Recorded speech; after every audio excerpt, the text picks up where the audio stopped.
It's Sunday morning, and we're in a study on prophecy. It sounds strange to say we're in a study on prophecy and then say the direction we're speaking on prophecy is tongues. But tongues has to do with prophecy because tongues is the method by which God is going to get the gospel to the Gentile elect, or to the Gentiles, which are the spirits in prison. The word prison, phulake, it means the division of day and night, or light and darkness. Light and dark. And of course, when you come up with the division of light and dark, you come up with where the sun shines. God uses this, and you come up with the horizon. The horizon is the division of light and dark, isn't it? And God has Paul write to the Gentile churches, you were darkness, but now you light in the Lord. Walk as children of light inside the horizon. And he will say that we're not the children of the darkness, that day should overtake us as a thief. We're the children of the light. And he's translated us from darkness into the kingdom of his dear Son, which is the kingdom of light, in Colossians, the first chapter. So when we're talking about this subject, the horizo, a prison, the spirits in prison were those who were in darkness, and God did not give the Gentiles the truth. Gentile is everybody that's not a Jew. The Semitic line began with Adam, went down to Noah. Noah's son Shem. We get the word Shemitic or Shemite or Semitic, which means Jewish. Which means Jewish from the name Shem. And then Shem's great-great-great-great-great-grandson was Abraham. And his son was Isaac. His son was Jacob. Jacob's name was changed to Israel. And because Israel ends up over in Egypt 400 years, and then Moses comes along, God has Moses lead them out of the wilderness, and they are given laws, and God says, if you're not obedient to my laws that Moses receives on Sinai, I'll send 4 judgments: the sword, the famine, the pestilence. Pestilence is all kinds of disease. The sword is their enemy, will come against them and constantly conquer them. And famine is any kind of no food, and God would say no rain. Did that in the no rain. That would be during the days of Elijah, and he said the last thing I'll send is the beast. The beast, of course, is Babylon, and Persia overthrows Babylon. Babylon's overthrown by Greece, the Alexandrian Empire, Alexander the Great, and then Rome would subjugate the 4 generals that Alexander leaves to take over his empire. And they would be carried into captivity. Of course, Israel comes back to the land that was given Abraham after being over here 400 years, and they are under judges. Some say 250, some say up to 350 years. It just depends on when the judges started. And then they become a kingdom under kings, and God, well, they're not split yet. They start as one kingdom under Saul, David, and Solomon. And because of Solomon's apostasy, God splits the nation, and they're split into 2 kingdoms. Southern Judah, that's comprised of the tribe of Judah and Benjamin, naming it after the tribe of Judah. That's southern Israel. Northern Israel is the 10 northern tribes, or we would call them the 10 lost tribes. And the 10 northern tribes, that was northern Israel, headed up by Joseph, and through his second-born son Ephraim. He receives the inheritance of all of it. Well, God scatters northern Israel in 722 BC because they go after these idol gods. They go after Baal in the grove and Shemash and Molech and all the gods of the nations around them, including the gods of Egypt, Isis and Osiris and so forth. After God leads them out of Egypt, he says, and you do this to me?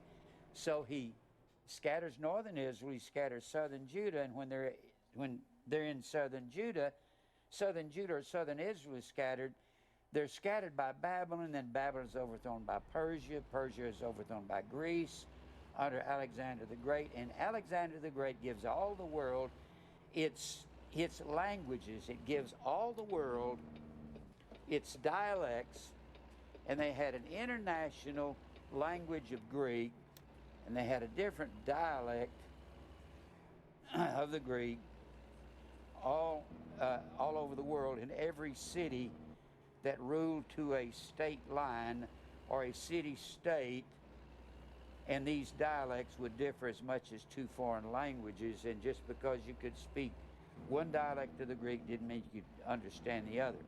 And they also had glossa, which means foreign language. Now, that's just a quick summary. So whenever you get into the tongues, it has to do with the fact that Israel is scattered. Israel is going to be brought back one day, and they're already back as of May 14th, 1948. So if you'll notice, the tongues goes with the prophecy, and of course, the prophecy goes with Christmas. Because the same gods that Israel went after, going after Baal in the Grove and Shemash and Molech, that's the same gods under another name that Constantine brought in the church in 325 AD and renamed the Christ Mass. And we call that Christmas. And they brought in this sun god, and all the sun god's birthday was December the 25th. Not going to go into that right now. I've gone into it 100 times. Now, we see that tongues has to do with the fact that Israel was scattered, and that Christmas has to do with why God scattered them, because they went after all these gods all the time they were a nation, which was the fire and tree worship. That's what the Christmas lights are at Christmas time, and that's what the trees are. That's the tree goddesses. So, what we're talking about is tongues of prophecy.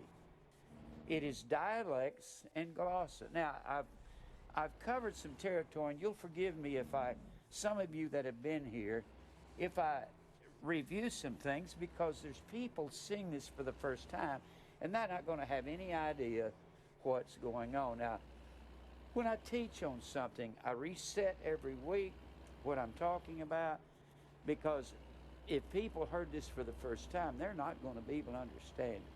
I've spent 58 years studying and looking at tongues. I'll be 74 next week.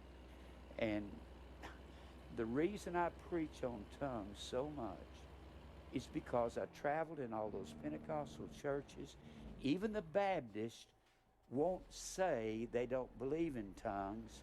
They'll simply say, well, those Pentecostals are our brothers and sisters, and we need to let them worship God the way they want to. They won't stand up and say, we don't believe in tongues. First of all, I've never heard anybody. I've bought all kinds of books on tongues all of my life, and I've found out that nobody really understands the full story.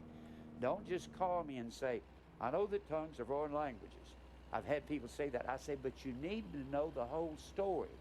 The whole story is that tongues are going to be used. The tongues are going to be used, the dialects and glossa. A dialect of the Koine, K-O-I-N-E, is the Greek word common. We actually get the word K-O-I-N-O-N-I-A, which is the word fellowship. Fellowship or communion. Communion or partaker, or it means to have in common. Well, this word koine, it's the Greek word for common. There's a common street language in every city, and those are dialects. That's why the people said in Acts, the 2nd chapter, let me kind of review it a little bit. The Jews were given Exodus, the 23rd chapter. If I say this enough, maybe you'll wake up in your sleep saying it. And that's maybe what you need. In Exodus, the 23rd chapter, and in other chapters, but this is the one I pick out. I like the way it says it. That all the males in Israel, this is the law, this is what Moses is getting when he goes to Sinai. He's on Sinai talking to the Lord after he leads the children into the desert when he gets this message. He gets to Sinai in Exodus, the 19th chapter. He gets the 10 Commandments in the 20th chapter.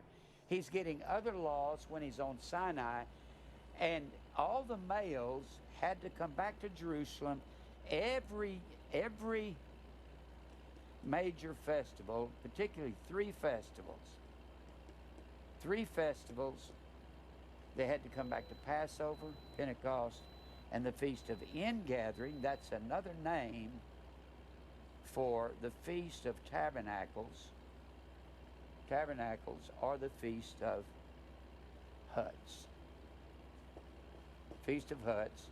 And that same month, which is the 7th month, on the 10th day of that 7th month was the Day of Atonement. So, all these Jews have to come back from all over the world, and remember, they've been scattered by Babylon, then Persia, then Greece, then Rome. This is the beast there in Daniel 7 and Revelation 13. Well, they've been scattered all over the world, and they're speaking all these dialects and these glossa that Alexander the Great has given them, and all of the world is speaking Greek, and most of the Jews are not speaking Hebrew anymore. The Lord inspired the New Testament to be written in the Hebrew, and by 200 A.D., Alexander the Great has had such an influence. He lived from around 332 to 320, only about 12 years as commander of the world, and yet he conquered all the world and gave all the world all of its glossa and all of its dialects. And there became so many people speaking Greek that by 200 BC, he's living 332 to 320 BC before Christ. By 200, there were so many Greek-speaking people in the world under Alexander the Great, the Jews found it necessary to translate the Hebrew text into Greek. That is the Old Testament, and we have that today. I've got a copy, and some of you've got a copy. That's called the Septuagint.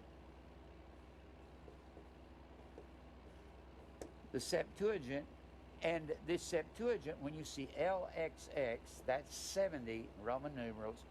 There took 70 translators to translate the Septuagint, and they called that that's the translation, because by 200, Alexander the Great, while he was the emperor, had given all the world all of these dialects and glossa. And Hebrew had been, I call it they kind of deified the Hebrew language, the rabbis did, so that most Hebrews did not speak Hebrew. Only the rabbis and the scholars that were studying the law. Most people in northern Israel did not know Hebrew. They were considered a bunch of outcasts and cast-offs by the Pharisees. So all the world is speaking these gloss and these dialects. That's why they said all these males, Acts 2, I'm talking about Acts 2 and 1 Corinthians 14. Acts 2, we've covered most of that. We covered about half of Acts 2, and we covered about a little over half of 1 Corinthians 14. I want you to understand what the tongues is about. It is absolutely nothing to do with Pentecostalism. When I say Pentecostalism, I'm talking about this form of denomination that's out here. Pentecostalism is any church that believes in speaking in that jabbering language that they do. All it is doing is opening your mouth and making up words like a little kid who's trying to learn to speak at 4 years old or 3 and a half, and they're just you say, that sounds silly. That's what it is. It's silly. It's ridiculous. It has nothing to do with what God is saying here. They said in Acts 2, how hear we every man, and these are Jews from every nation under heaven, because they had to come back, and they said, how hear we? How hear? They said, we are hearing in our own tongue. The only problem is that word tongue is dialectos. How are we hearing with our ears in our own dialect of the Greek, koine, wherein we were born? The people from Athens were hearing in their Athenian dialect. The people from Ephesus were hearing in their Ephesian dialect of the Greek. The people from down here in Babylon or Mesopotamia were hearing in their dialect. The people up here in Assyria were hearing in their dialect, Ethiopia in theirs, Egypt in theirs. That's what they were hearing in. And they all spoke with other heteroglossa, other foreign languages. That's what it says, not that jibber-jabber. As the Spirit gave them utterance, and the Bible says that there were, in fact, if you look back over there, it says that in Acts 2, let's go back over there, that it speaks and says they were all, that cloven tongues like as of fire sat upon each of them. Let me say this again. Cloven is the word diamarizo.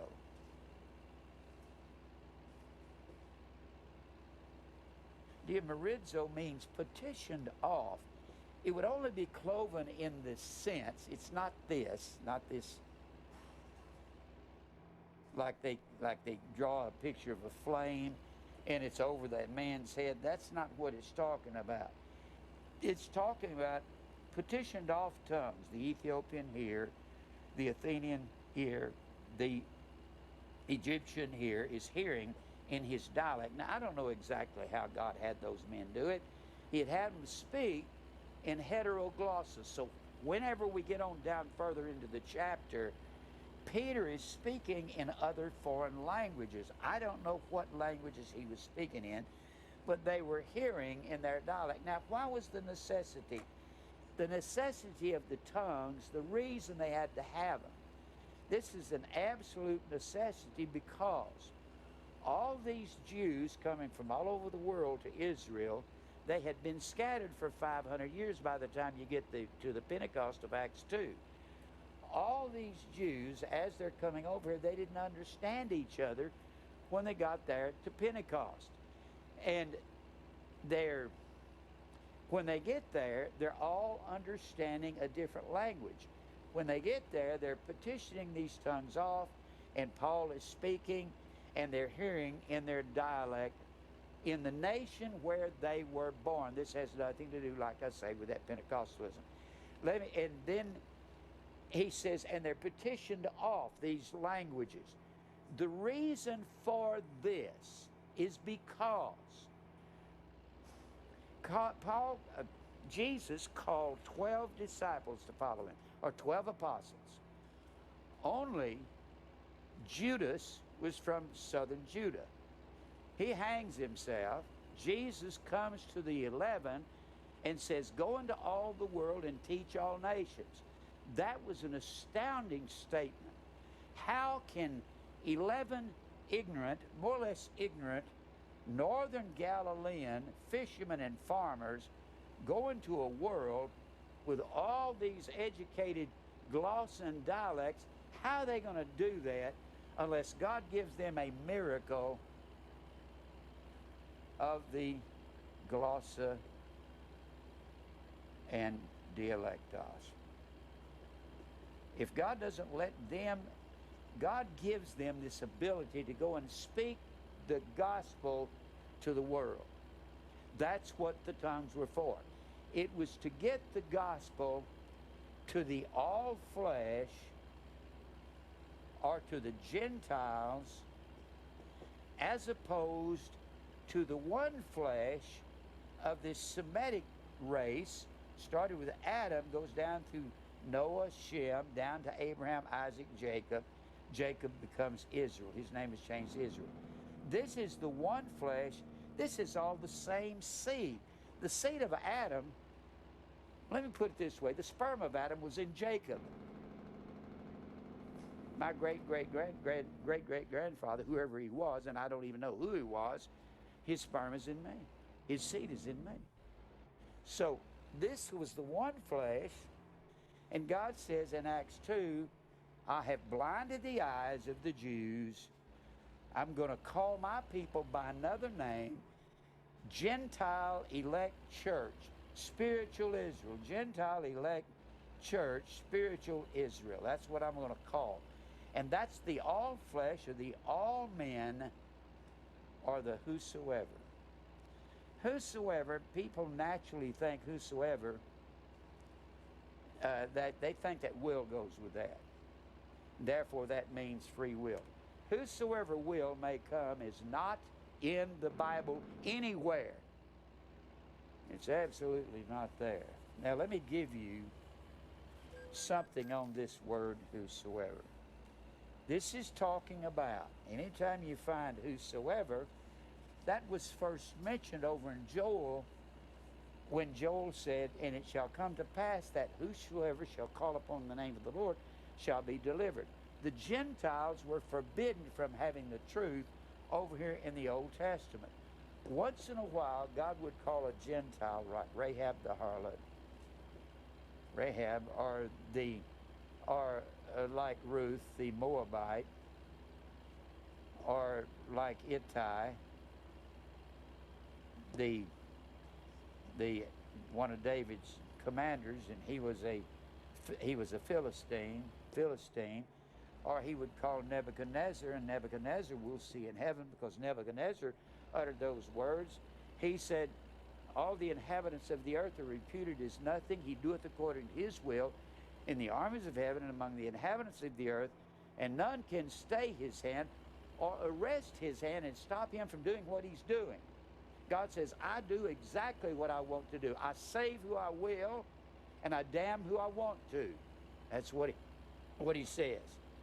So this one flesh receives, and God's going to pour out of his Spirit on the Gentile church, and the method he's going to use is the dialects and the glossa. And the glossa, this is what God is going to use. The foreign languages and the dialects, because you've got the Jews. We talk about the diaspora, or diaspora, D-I-A, S-P-O-R-A. The diaspora, dia, to thoroughly spore. To spore is seed. And God simply used Nebuchadnezzar as a farmer to scatter God's seed all over the earth. So he could be calling the Jews back from all over the world, and then have them go out throughout the world. When they leave Jerusalem, they're all going back to their lands, and they're going to preach to the people of the different lands in their dialects and in their glossa. But as far as the apostles continuing with these dialects and glossa, that's only going to continue until the church matures, and Peter said the church was maturing in the first century. The diaspora is the Jews being scattered all over the earth. That's what they call the diaspora. Now, I'm trying to finish up. Let's go back over to 1 Corinthians 14 first. We've gone through, there's two different things happening. If you're watching my tongue series, I've been on this for about going on 3 months. You got to watch the entire series. Don't expect me to answer all the questions in one message. I can't do that. There's too much to this. But I hope you can see that tongues and prophecy are directly related. Prophecy is about everything that happened from 1 Samuel and 2 Chronicles. Everything in prophecy. Israel was scattered all over the earth. They're going to be brought back at the end of time, and they are back right now. And the tongues is a result of this, and the 70 weeks of Daniel is a result of this prophecy and this scattering, and Christmas was resulted from it. All of this has to do with the same thing. It all has to do with prophecy. Now I want us to go back. The tongues is the means by which God is going to pour out of His Spirit. Holy Spirit's truth. Thy word is truth. The Jews got the truth over here, one flesh. I'm going to keep repeating that. Now God's going to pour out of His Spirit on the Gentile church, and God has an elect family among the Gentiles. I want to give you some things on this word whosoever. Let's go back to, my gosh, I've got so many places to go to. I'll give you whosoever in a minute, but let's go back to First Corinthians 14. 1 Corinthians 14. And the Gentile, when you think Gentile, anybody who's not a Jew is a Gentile. But we are Jews of the heart. We're circumcised of the heart. We're spiritual Israel. So, Gentile church.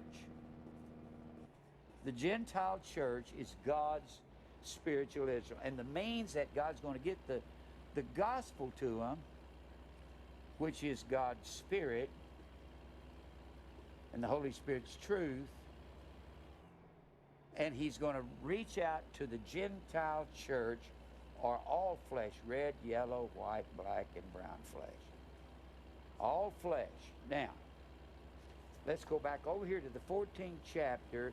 We've read through the first part of this. You got to keep remembering that Corinth was on the, here, this is Greece right here. If this is Greece, and here's the Peloponnesus.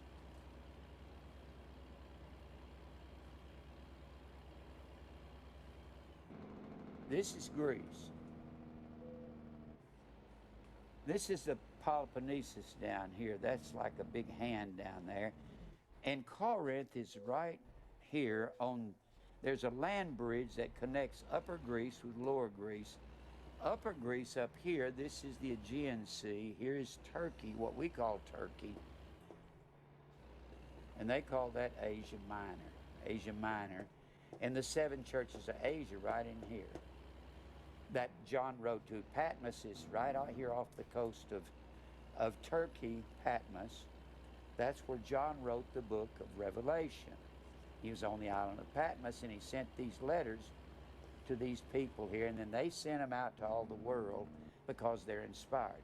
Up here in this area right up here is Philippi and Thessalonica. So Paul travels there. Now, Corinth is right here. It's the very seat. It's as though Corinth is the hub of all the world of trade, merchants of all kinds, and they had all kinds of glossa going on there at Corinth. All kinds of debauchery. They were worshiping Aphrodite and Venus and temple worship, and Paul speaks of this in the 8th through the 10th chapter of 1 Corinthians. Now, they speak all these glossa. What's going on in Acts 2 is not the same thing that's going on here. Paul is talking here, don't let a bunch of these sailors come in, a bunch of these merchants come in here, speaking in gloss and dialects without an interpreter. I don't want that. I don't want somebody coming in here. Let me just say it this way. I don't want anybody coming in here. Some of you that speak Spanish, don't you stand up and start preaching in Spanish, because you're going to get my wrath upon you. You're going to get God's wrath, because nobody understands but you and the other people who speak Spanish. And Mike speaks German, and very few people speak German. If he gets out here and starts speaking in German and preaching and interrupting, I'm going to say, stop that right now. That's what Paul was saying in this chapter. He's saying everybody has to understand. We preach through here. I'll say a couple of things we've said. He says, the man that speaks in an unknown tongue, in verse 4, edifies himself. Edify means to build up. It's the word oikodomeo. It means to build his own house. Never, ever in the Bible is a man told to edify himself. Never. He's supposed to edify the church. He goes on to say that prophecy edifies the church. And he says down here in verse 8, if the trumpet give an uncertain sound, who shall prepare himself to battle? If you sound taps when you're going into the battle and everybody lays down and goes to sleep, you're going to get whipped by the enemy, aren't you? taps is for going to bed. And then he says, so likewise, ye except ye utter by the word, by the tongue, words easy to be understood. How shall it be known what is spoken? For you shall speak into the air. You're just talking into the air. Only you understand what you're talking about if you're speaking in a glossa.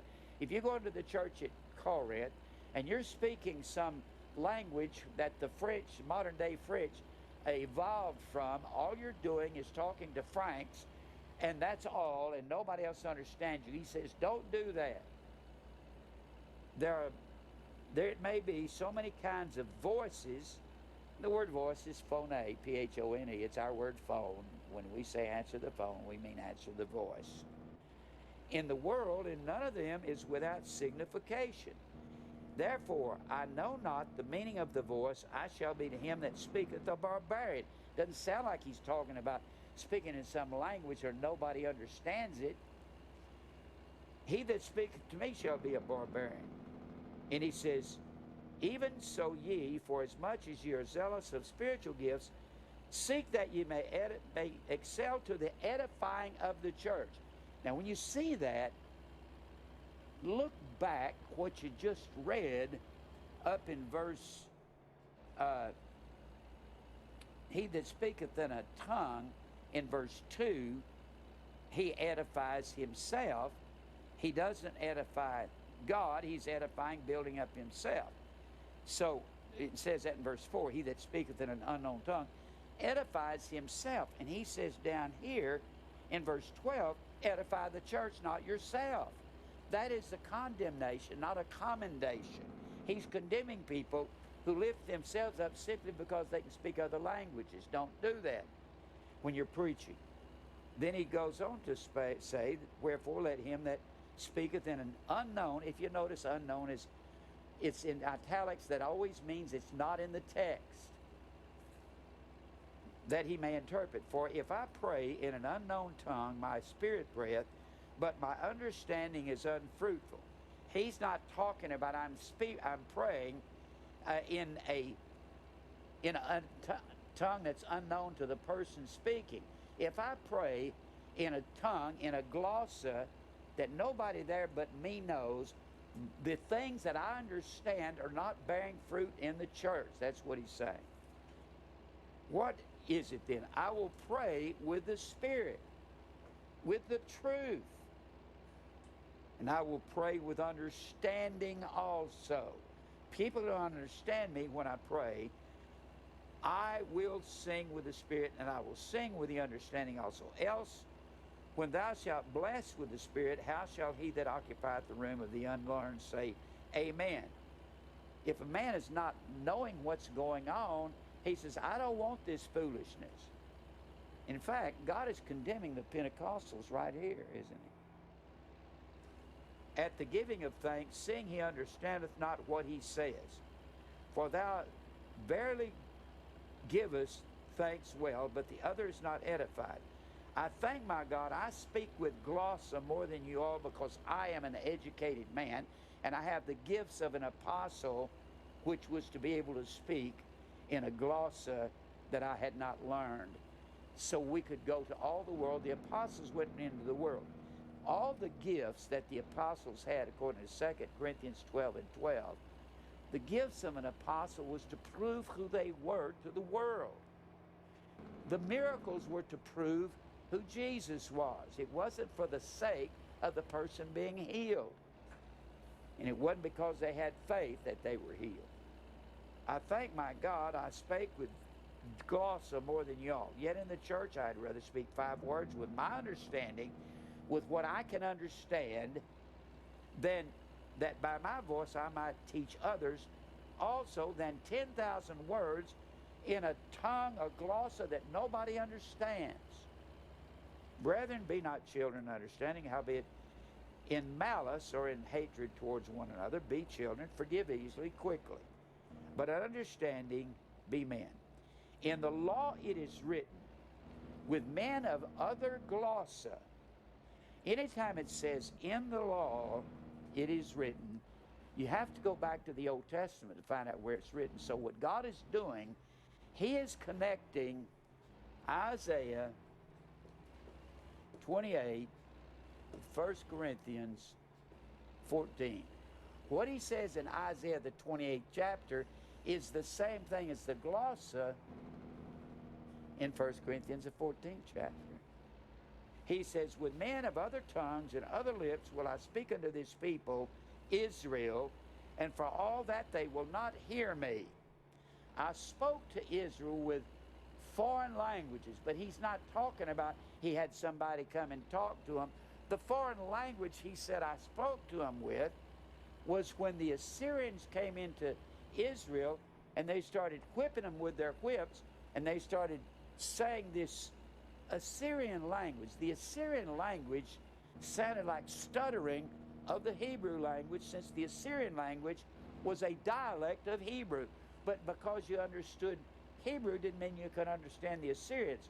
So God says, here's how I spoke to Israel. Because they went after these other gods, I had the Assyrians come in, and they're screaming, "Hi!" with their horses, whipping with their whips, running over them. He says, that's how I talk to Israel. It's like, you didn't hear me, you'll hear this belt. That's what God is saying. He says, I'll talk to you with a switch. And that's what he uses the Assyrians for. He uses them as a switch. Now, wherefore tongues are for a sign, not to them that believe, but to them that believe not. Now, glossa, that's the word tongue. Foreign languages are a sign to them that believe not. And the word sign, Simeon, means a flag, signal, a beacon. You say, what do you mean by that, Jim? What if I said a pointer? Pointer. Tongues are a pointer to them that believe not. Now, the Jews always got signs. We've already gone through that. How they got fire by night and a cloud by day and bread in the morning, and that was manna in the morning. And they got, the shoes didn't wear out, and their feet never swelled up in 40 years. That's signs, and many other signs. And they got the 10 plagues in Egypt. Those are signs. They got Pharaoh's armies being conquered. Those are signs. They always got signs, and the Jews seek a sign, but the Greeks seek wisdom. That's in 1 Corinthians, the first chapter. So they always seeking a sign, a pointer. As like I've said, if you see something that says Goodyear, right above this building, that means tires are sold down here, tires. And it's a pointer to that building. That's a sign, that's a Simeon, that's a signal, that's a flag. So, he says, glossa, foreign languages, is a sign to them that believe not. And the only sign to the unbeliever, according to that 12th chapter of Matthew, is the sign of the prophet Jonah. Jesus said, Pharisees, you come to me seeking a sign.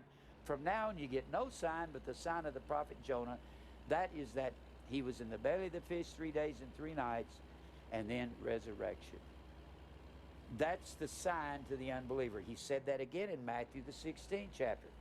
The sign of the prophet Jonah. Resurrection is what has to be preached when the tongues are being preached. Isn't that what has to be preached? Glossa is a sign to them. It's a sign to them that believe not. And the only sign to them that believe not is the resurrection. So glossa, foreign languages, has to equal resurrection.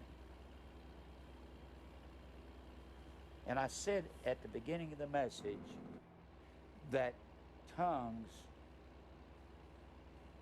or glossa, was the method of getting the gospel to the Gentile world. That's because the resurrection is the gospel, according to 1 Corinthians 15, 1 through 4. So, glossa is getting the resurrection of the gospel to the Gentile world And the Jews that are at Jerusalem, they're all going to leave and go back to their lands. And in their language, they're going to preach this glossa to all the world. And then God's kingdom is going to be from sea to sea. The earth shall be full of the knowledge of the Lord, glory of the Lord as waters that cover the sea. And all over the world the church will be. And now, if tongues are for a sign to them that believe not, and the only sign to the unbeliever is resurrection, then Peter has to be preaching. Peter must be preaching the resurrection in Acts 2, right? Acts 2. Isn't that true? Peter has to be preaching the resurrection with these heteroglossa. Heteroglossa, other foreign languages. Hetero is the Greek word other. He has to be preaching the resurrection. Let's go over there and see if that's what he's preaching. Okay? Go over here. Acts 2.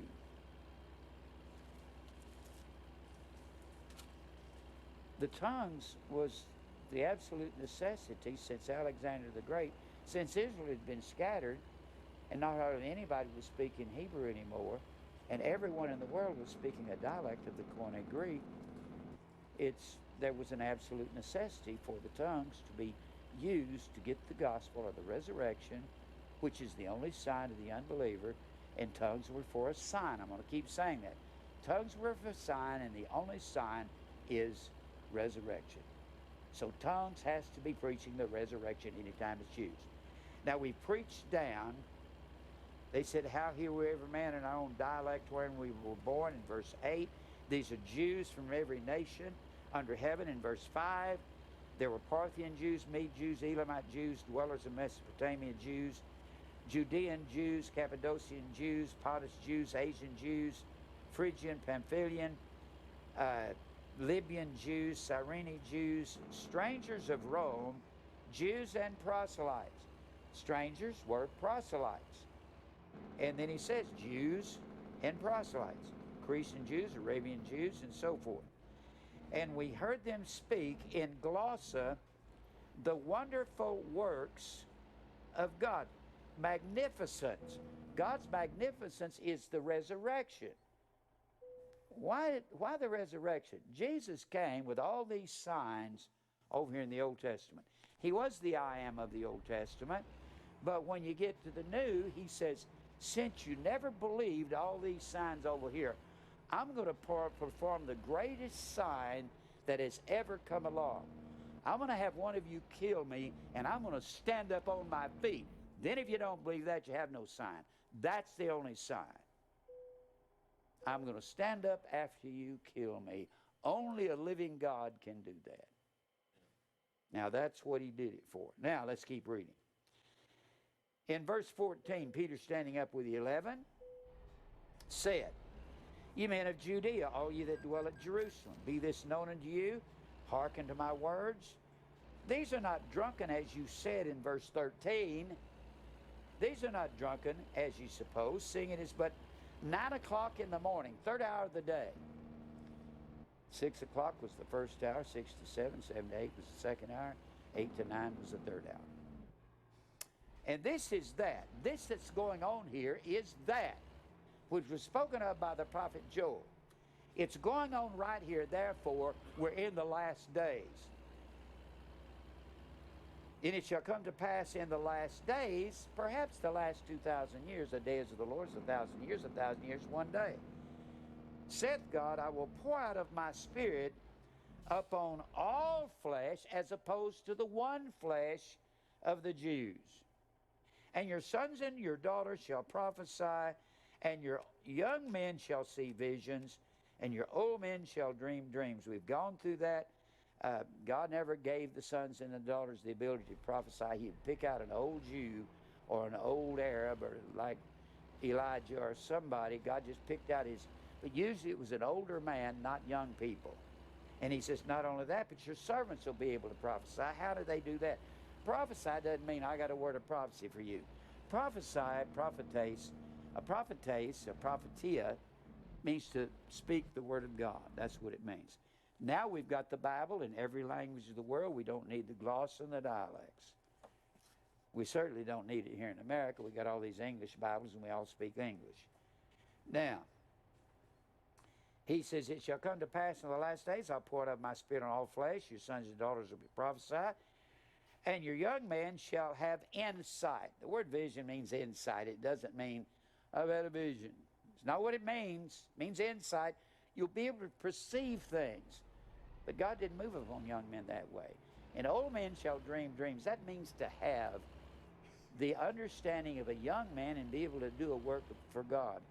I told Mary, I keep getting emails from Beaumont High School, Beaumont, Texas. All my classmates, all the class of 57 is dying. I don't have time to die. I got a ministry to do. I believe God's going to keep me here for a long time. So he's letting old men like me preach the truth and have dreams of being able to get this message out. And on my servants and on my handmaidens, which he never put it upon a slave, I will pour out of in those days of my spirit, I will show wonders in the heaven above and signs in the earth beneath, blood and fire and vapor of smoke. The sun shall be turned into darkness. So we spoke of the sun going down on the prophets and that there'll be no prophecy. That's talking about spiritual darkness, how that the time will come when there'll be a famine. It won't be a famine of bread and water, but a famine of the Word of God. That's what Amos the 8th chapter says. And the moon into blood before that great and notable day of the Lord come. The moon, something turned into blood meant to die. That's a very idiomatic term. If the moon dies, where does the moon get its light? Turn to blood meant to die. It gets its light from the sun. If the moon dies, then at night it's pitch dark. This is idiomatic language talking about there's going to be a pitch darkness concerning truth at the end of time. We're nearly in that pitch darkness right now, aren't we? I don't hear any truth coming from anywhere. I don't hear any preachers talking about daily cross, death to self, self-denial. I sat here and talked with the engineer that worked with Mike last night. And I said, Jesus said that if you do not bear your cross and follow me, you cannot be my disciple. I said, you can't go to heaven without a daily cross. And I said, most people don't even know what that is. And I said, they don't even know where to get one, much less what it is. And he just went, wow, man, they're not saying that, are they? I said, no. And I said, you can't go to heaven without a daily cross. Nobody here can go to heaven without a daily cross. You're not following Jesus without a daily cross. What is it? Where do you get it? By the same place Jesus got his, by telling truth. If it's written in your heart, of the abundance of the heart the mouth speaketh, and you can't keep from saying something to your neighbor, to a friend at the grocery store about Jesus or God or Christmas or predestination or God doesn't love everybody, you can't keep from saying it. And then he says, it shall come to pass that whosoever shall call on the name of the Lord shall be saved. Whosoever is talking about the Gentiles. God didn't extend this to everybody, and I'll go into whosoever in a minute. But I want to get to what Peter is talking about. All through here, as Peter lifts up his voice and said, the word said is apophthegomai. It's the same word as utterance back in verse 4. Apophthegomai. It means to speak clearly. So you can be easily understood. What language is Peter talking in? And he's got all of these people listening. He's speaking with heteroglossa, isn't he? I don't know what's coming out of his mouth, but I know it's going into the ears of those people that are listening. They're hearing in their own dialect when they were born. We aren't there, and we can't understand this dialectos and glossa. Now, Peter must be preaching the resurrection, right? Let's continue reading. Ye men of Israel. Ye men of Israel, from every nation under heaven, they all speak 100 different dialects and glossa. They're hearing. That's the miracle of it all. And as the church matured, then those things in part were done away with. I spoke on that about 2 weeks ago. The tongues have ceased. That was a miracle for the day and the time for these apostles from northern Galilee to be able to take the gospel to all the world. Ye men of Israel, hear these words. Jesus of Nazareth, a man approved of God. It means exhibited, apodiknumi, A-P-O-D-E-I-K. A-P-O-D-E-I-K-N-U-M-I. Exhibited apart. God has set Christ apart, and this is talking about what the miracles were for. Ye men of Israel, hear these words. Jesus of Nazareth, a man approved of God among you by miracles, dunamis. I'm not ashamed of the gospel of Christ, for it is the power of God. The gospel is the dunamis. That's what the scripture says in Romans 1:16. Then he goes on to say, and wonders, teros, omens, special signs. Jesus has been an omen, a special sign to all the world. And he says, and signs, Simeon. And what is the only sign now? Resurrection, which will be spoken by glossa.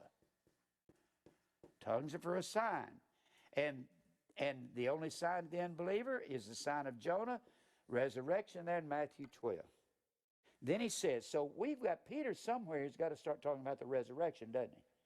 And he's talking in heteroglossa. Him, Jesus, being delivered by the determinate counsel, the horizo, boule, purpose.